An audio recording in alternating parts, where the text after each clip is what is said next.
Bonjour les amis, j'espère que vous allez bien. Alors aujourd'hui, de quoi je vais te parler? Eh bien tout simplement de quelques astuces qui vont te permettre de faire du marketing de réseau cet été et surtout créer un momentum.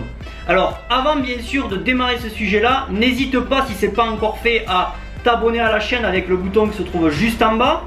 Ça c'est une chose, pourquoi? Parce que tu vas recevoir tout simplement des tips, des astuces, des secrets, tout ce qu'il te faut connaître sur le marketing de réseau. Et en tout cas ça sera un plaisir pour moi de te le dévoiler. Allez c'est parti, on démarre ce sujet.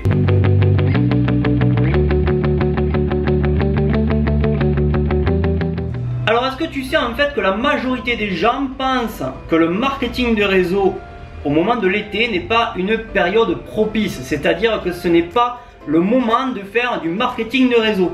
Et bien en fait toi, si tu penses cela, et bien c'est une grave erreur, parce que si tu alimentes cette pensée là, et bien tout simplement tu vas agir en fonction de ce que tu penses. Donc forcément tu ne passeras pas à l'action, donc forcément tu n'auras pas de résultat, et donc forcément ça va alimenter ta croyance limitative qui te dit bon, l'été c'est pas le moment en tout cas de faire des affaires. Donc ça en fait c'est une mauvaise chose, c'est une erreur. Donc qu'est-ce qu'il va te falloir faire? Déjà il va falloir un petit peu changer cette croyance que tu as en toi. Il faut que tu saches une chose, c'est que pour moi l'été a été toujours un moment propice pour faire du marketing de réseau. En tout cas quand j'en faisais. L'été en fait ça a été toujours un moment pour moi où j'ai explosé, on va appeler ça comme ça, les chiffres. Et ça tu peux le faire si tu changes ta manière de penser. Donc imagine que toi-même tu changes cette forme de pensée, donc forcément ça va t'amener à passer à l'action, et donc forcément quand tu passes à l'action, eh bien les résultats arrivent. Et imagine-toi, tu peux avoir une grosse longueur d'avance sur tous les représentants qui eux en fait eh bien dorment durant l'été. Tu peux avoir 80 à 90% de longueur d'avance sur ces gens-là qui ne font rien pendant l'été. Donc je pense que c'est vraiment un moment propice pour toi pour développer ton réseau. Alors on va démarrer justement avec quelques astuces qui vont te permettre justement eh bien d'améliorer tout ça et d'avoir de vrais résultats pendant l'été. Alors voici mes tips exactement maintenant.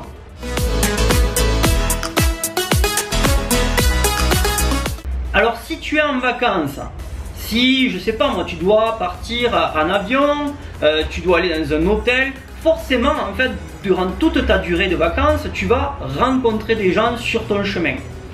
Est-ce que ça serait pas possible justement que tu aies une approche envers ces gens-là? Et donc forcément tu vas pouvoir leur poser quelques questions. Ton travail ça va être de créer des échanges avec les gens que tu vas rencontrer sur ton chemin. Et donc forcément quand tu vas rencontrer ces gens-là, eh bien tu vas pouvoir leur poser des questions de ce type. Ah, qu'est-ce qui vous amène ici? Alors d'où venez-vous? Qu'est-ce que vous faites dans la vie? Vous venez souvent ici? Tu vois, ce genre de questions. Et en fait ton travail ça va être de ramener à chaque fois la conversation à toi-même pour que cette personne en fait te pose des questions. Le but de tout ça c'est juste créer un échange, créer un lien de confiance avec des gens peut-être que tu ne connais pas, et donc ça te permettra de faire plus de contacts. Et forcément dans cette discussion que tu auras avec chaque personne, à un moment donné la personne elle va s'intéresser à toi et elle va te dire exactement et vous alors qu'est-ce que vous faites? Pourquoi vous venez ici? Qu'est-ce que vous faites exactement? Et tu vas pouvoir pourquoi pas lui dire que tu es en vacances actuellement mais que tout en développant ton activité que tu as parce que tu as un business. Et donc forcément en fait il va y avoir un échange qui va se créer avec cette personne-ci. Ça c'est la première astuce.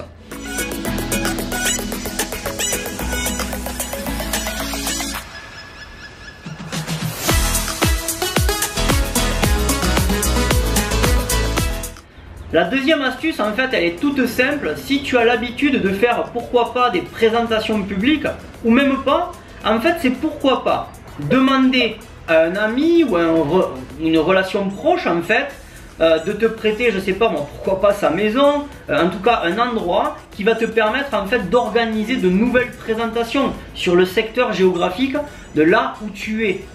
Et donc forcément tu vas demander à la personne qui te prête cet endroit là, ok, de pourquoi pas faire venir ses amis, faire venir son relationnel de manière à ce que tu puisses présenter ton concept d'affaires. Ça c'était la deuxième astuce.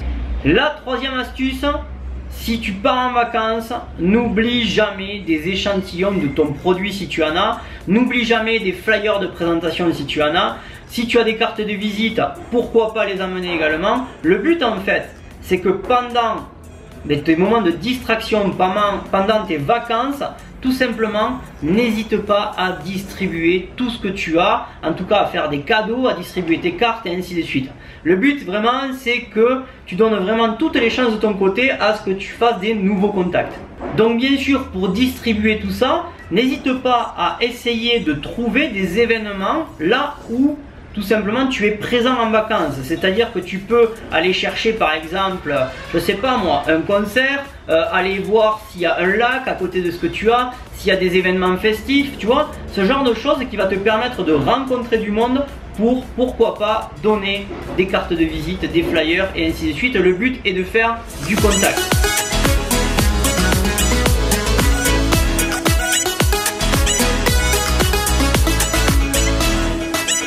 La quatrième astuce, c'est offrir tout simplement des cadeaux à chaque occasion.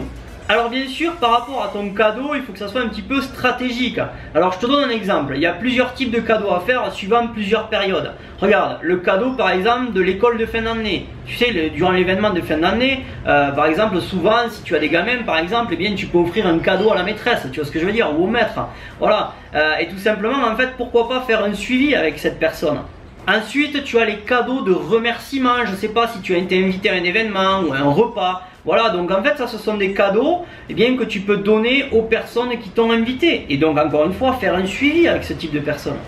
Tu as les lotos. Alors, je sais, ça, c'est pas présent dans toutes les villes, mais je sais que moi, en fait, ça me rappelle un petit peu tout ça. Mais souvent, ils organisaient, tu sais, des genres de lotos ou des tombolas, tu vois. Et en fait, ce qui se passe, c'est que durant ces événements, forcément, les gens, ils viennent pourquoi à la base? Eh bien, ils viennent pour essayer de gagner quelque chose, tu vois, ou pourquoi pas gagner de l'argent. Donc ça peut être éventuellement un événement où tu peux tout simplement donner des cadeaux, tu vois, et en fait les gens ils vont forcément te remercier pour ça. Et donc fais un suivi avec chaque personne et crée du contact à ces événements. Donc forcément, si tu offres des cadeaux à tous ces événements-là, eh bien forcément les gens en fait ils vont te poser des questions parce que s'ils aiment réellement ton produit ou ton échantillon, ils vont vouloir en savoir plus, pourquoi pas sur ton opportunité d'affaires ou pourquoi pas avoir un prix de gros par exemple ou un prix spécial s'ils achètent plusieurs produits, tu vois. Donc ça c'est un super moyen pour te faire des contacts. La cinquième astuce, c'est un petit peu la diversion, c'est-à-dire que eh bien, tu vas pouvoir organiser pourquoi pas des soirées. Alors bien sûr le but c'est pas faire tout le temps des soirées, d'accord? Donc ça peut être pourquoi pas une soirée à thème, ça peut être un apéro. Le but en fait est d'inviter du monde que tu connais. Donc forcément ton équipe, donc forcément pourquoi pas tes prospects ou même tes clients et organiser tu vois cette soirée là. En fait le but de cette soirée c'est pareil en fait pourquoi pas organiser un tirage au sort pour un produit à gagner, faire pourquoi pas participer déjà des clients avec des témoignages sur les produits tout simplement qu'ils ont utilisés. Entre temps bien sûr moi j'appelais ça un petit peu la méthode sandwich, tu vois, c'est à dire que tu peux faire une courte présentation de ton business. Alors pas forcément en rentrant dans les détails de ta présentation, mais tu vois, faire une présentation un petit peu ludique et qui donne envie aux participants d'en savoir plus. Alors l'astuce suivante, c'est tout simplement si tu as des gamins, le but c'est que tu dois prévoir du temps pour toi. Donc il va falloir que tu occupes un petit peu tes gamins à faire autre chose. Donc peut-être pourquoi pas employer quelqu'un qui va faire du babysitting, tu vois, qui va te donner du temps à toi. Et pendant ce temps-là, c'est un petit peu également montrer l'exemple à tes équipes si tu en as. Et donc il va falloir que tu revoies en revue ton téléphone, donc reprendre les contacts avec les gens peut-être que tu n'as pas pris contact depuis longtemps. Vraiment créer des liens à ce moment-là, mais vraiment il faut que tu prennes du temps pour toi. Et c'est du temps qui va te permettre vraiment d'avancer dans ton activité. En fait, pendant ce temps-là, tu dois t'engager à faire des actions. C'est-à-dire, pourquoi pas t'engager à appeler une ou deux fois, par exemple, par jour, des personnes que tu n'as pas vues depuis longtemps pour créer ce contact-là. Appeler tes clients fidèles. Leur demander alors comment ça va, prendre des nouvelles, les résultats qu'ils ont actuellement. Pourquoi pas faire des relances et donc pour qu'ils rachètent des produits de ta société, pourquoi pas leur faire une offre, leur offrir un cadeau, tu vois. Vraiment en fait créer cet échange là. Le but en fait il faut pas que tu rentres dans l'esprit de te dire c'est les vacances, je fais rien. Non, il faut vraiment que tu sois dans l'esprit d'être toujours dans l'action. Ça c'est super important. Alors pour être plus efficace, il va falloir que tu détermines des objectifs avec ton parrain, ok, pour tout simplement cet été. Alors je sais que c'est peut-être pas le moment propice au moment où je te parle parce qu'on a déjà bien entamé l'été, mais en tout cas si c'est pas encore fait, fais-le. Donc détermine tes objectifs, détermine des objectifs avec ton parrain, là au moment où je te parle, où tu es en train de voir cette vidéo. Et fais exactement la même chose avec tes équipes. Trouve également un partenaire, pas forcément de ton équipe, mais en tout cas un partenaire où tu vas tout simplement t'engager à lui rendre des comptes. Par exemple, tu peux donner un compte rendu tous les jours de ce que tu as fait. Ça en fait c'est une astuce qui va te permettre de réaliser les objectifs que tu t'es fixés. Fais en sorte également que ton équipe joue le jeu, fasse la même chose que toi. Pourquoi pas toi être la personne à qui tout simplement tes équipes vont rendre des comptes. Donc tout ce que tu vas faire cet été, ton équipe fera exactement la même chose. Et donc elle va dupliquer. Alors il faut que je te prévienne de quelque chose aussi. Il est plus facile de tout simplement maintenir un momentum pendant l'été que de le créer. Donc le moment vraiment le plus propice pour pouvoir créer, on va dire, un nouveau momentum, c'est à partir de septembre. Donc ton travail au moins pendant cet été, c'est de le maintenir. Maintenant, comme je dis aussi, tout est possible. Si tu es vraiment un leader déterminé, tout est vraiment possible à partir du moment où tu as défini un plan d'action défini, donc pour créer ce momentum là pendant l'été, et surtout aller jusqu'au bout des choses et réaliser ce que tu fais. Donc te diriger vers un but bien défini. Cette vidéo est terminée, je te demande donc de la partager à toutes tes équipes. Définissez des plans d'action ensemble pour réaliser ces objectifs. Alors j'espère que cette vidéo t'aura plu. N'hésite pas encore une fois à t'abonner avec le bouton qui se trouve juste en bas. N'hésite pas également de lâcher un petit pouce, ça fait toujours plaisir. En tout cas c'était un plaisir pour moi aujourd'hui de te dire comment garder un momentum pendant l'été et plein d'astuces pour pouvoir passer à l'action. Je t'embrasse et surtout n'oublie pas une chose, reste simple et vis dans l'abondance.